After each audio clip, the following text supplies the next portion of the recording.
Hi everyone.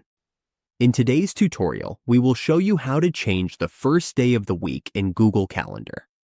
This is useful if we want our calendar to start on a different day based on our schedule or region. Now let's get started. On the Google Calendar dashboard, all we have to do is click the settings in the upper left part of Google Calendar. Once we're here, we just need to click this settings. Under the general settings, we will see the view options.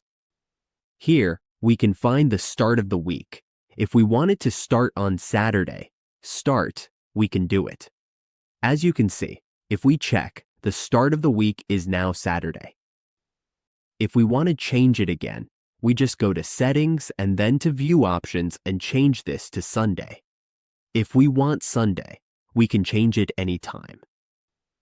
And that's how we change the first day of the week in Google Calendar.